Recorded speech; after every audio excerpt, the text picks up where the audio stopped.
Hello everyone and welcome to your weekly dose of Wrestling Ramblings. I'm your host Terry Speller, the Wrestling Superfan. Now, we've got quite a packed show at the moment, so we'll kick it off with just the usual context, the WWE.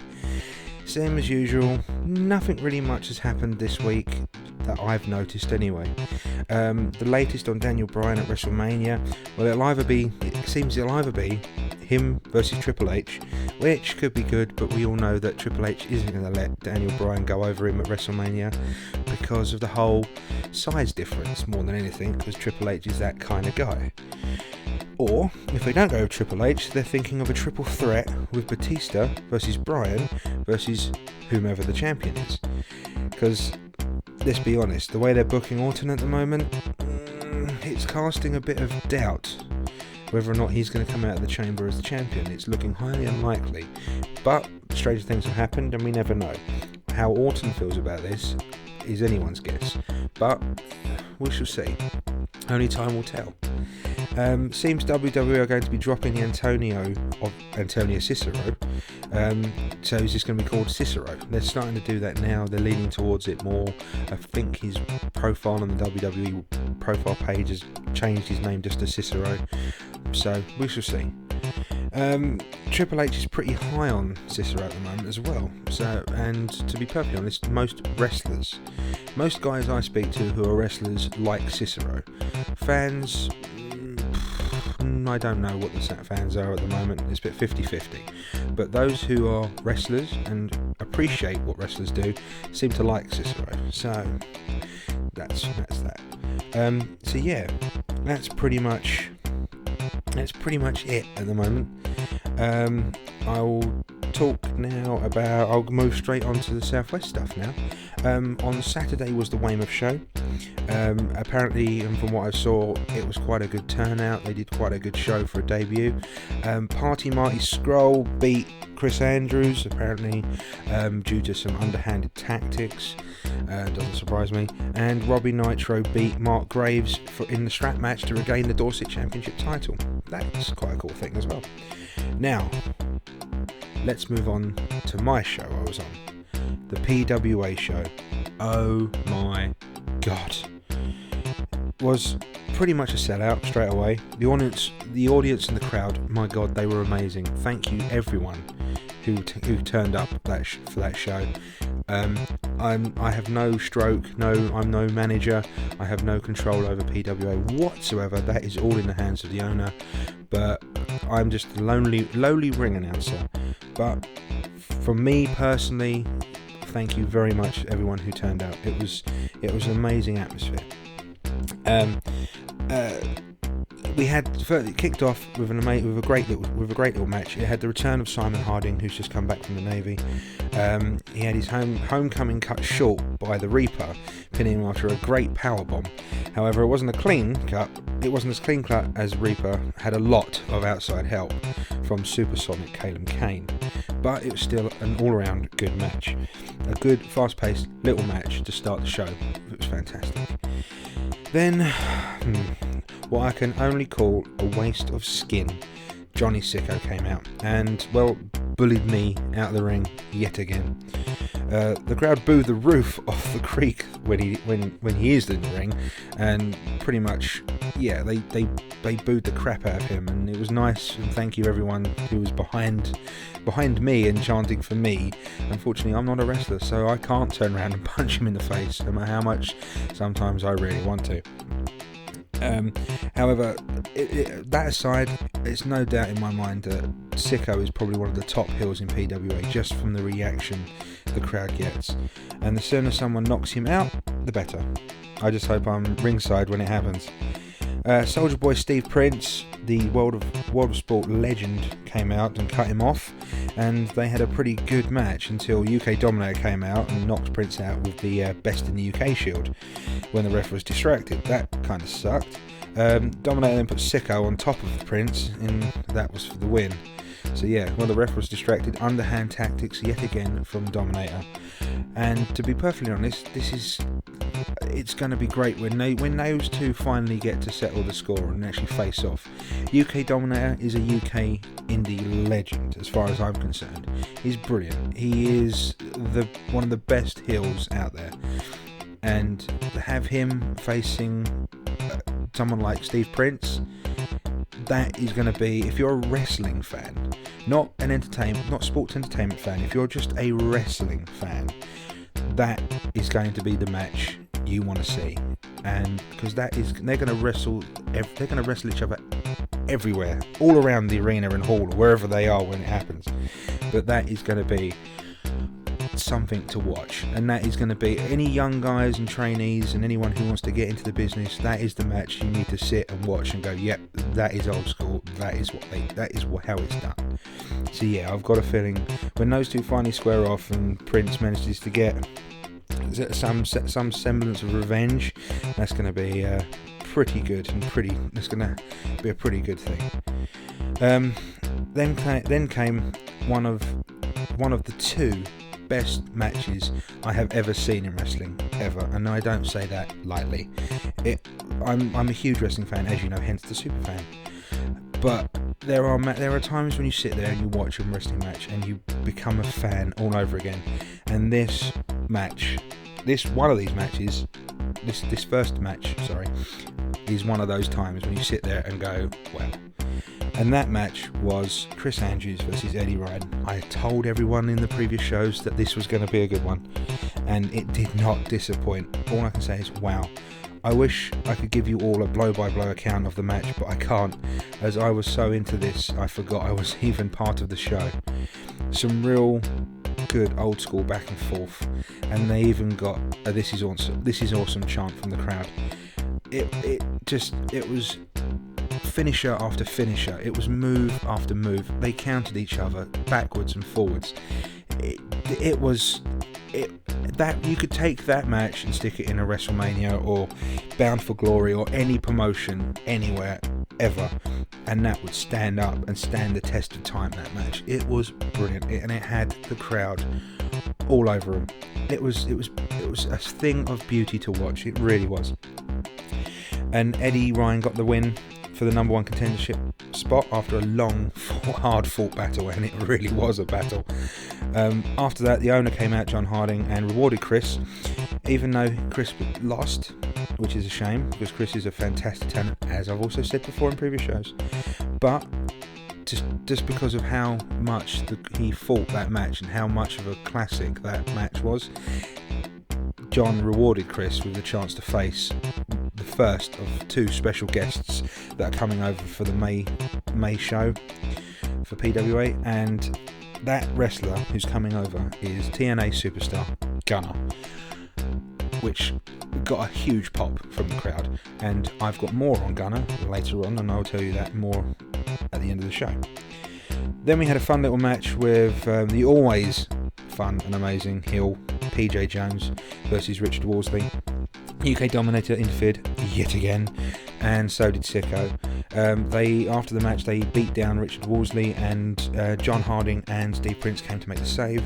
As a result of this, on March 9th for the next show at Stonehouse Creek, there will be a 6-man tag match with UK Dominator, PJ Jones and Johnny Sicko versus Richard Worsley, Steve Prince and John Harding. That should be that should be a fun little match as well. So yeah, looking forward to that. And the crowd seemed to be pretty much behind that as well. Then came the second match that I think is match of the night. I mean, it's a tie between the Chris and Eddie match and this one, and this match raised the bar as far as I'm concerned. They both raised the bar and equal pegging, and it's just one of those things that they were just. It's hard. I know I'm stuttering, but it's trying to find the words that eloquently put these two matches in such a high esteem. Really, it's tough for me to do. It was Danny Walsh versus Chris Marvel. brother versus brother. Again, I told everyone previously that this was going to be one of the matches to watch, and again, it did not disappoint. At first it looked like Danny was going to walk away with the champ early by dominating the start and hitting a pedigree early on in the match. Even I was like, holy crap. I really thought that was it. But he only got a 2 count, and after that Chris Marvel took pretty much the control of the match, and it was brutal. I thought these two were just going to have a little, like a standard. I thought it was going to be a good wrestling match, but I thought it was going to be a wrestling match. I didn't think it was going to get too... I thought it was just going to be a back and forth, and it was going to be a fun match, but a good match. It blew my expectations out of the water because they were brutal to each other. They fought outside the ring. The steps were involved.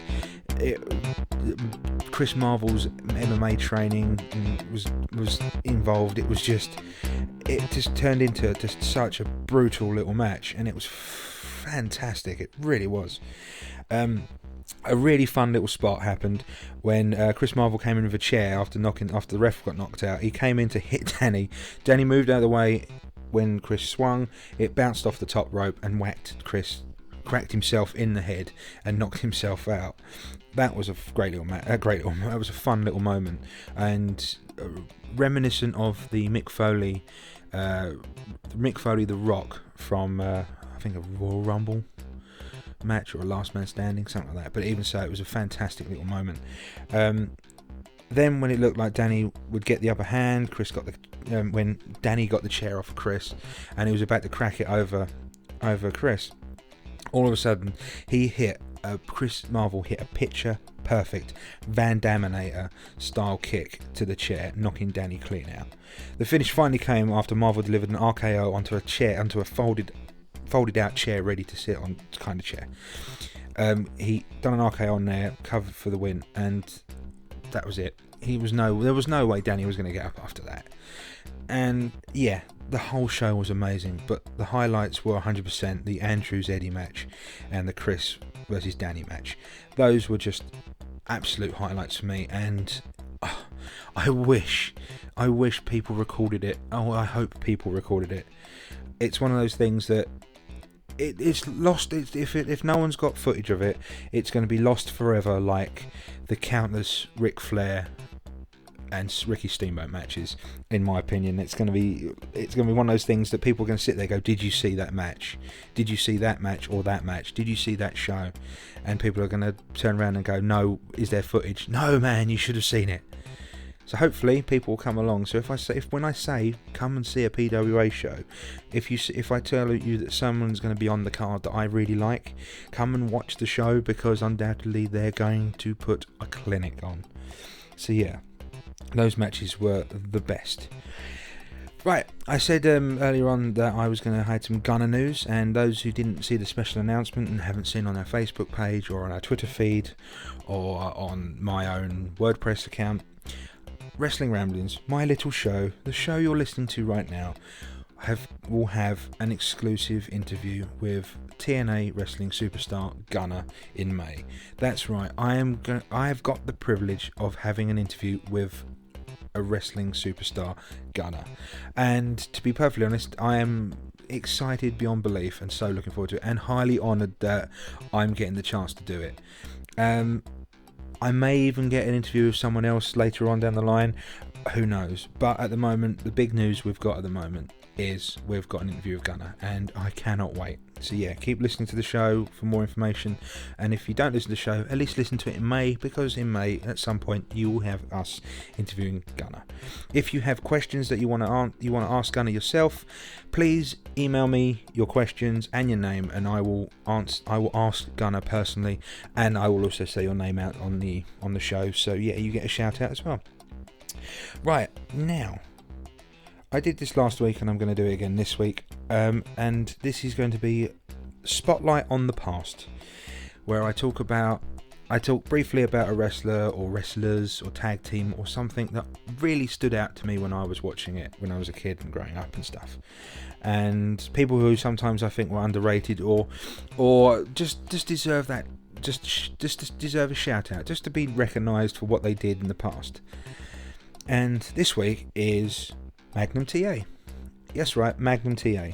He's a wrestler who should be in the WWE Hall of Fame. He was the cornerstone of the NWA for a hell of a long time.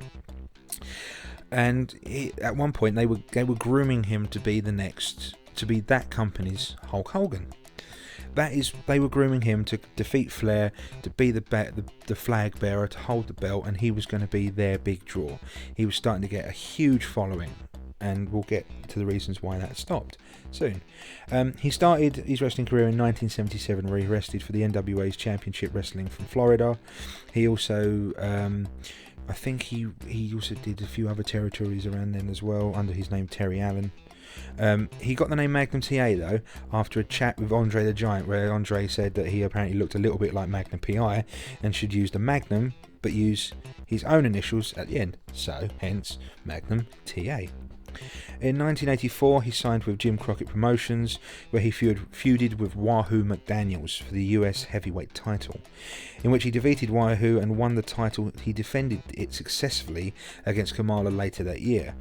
After the whole feud with Kamala, he then began a feuding with the Four Horsemen, which was just that lasted ages. That it was backwards and forwards.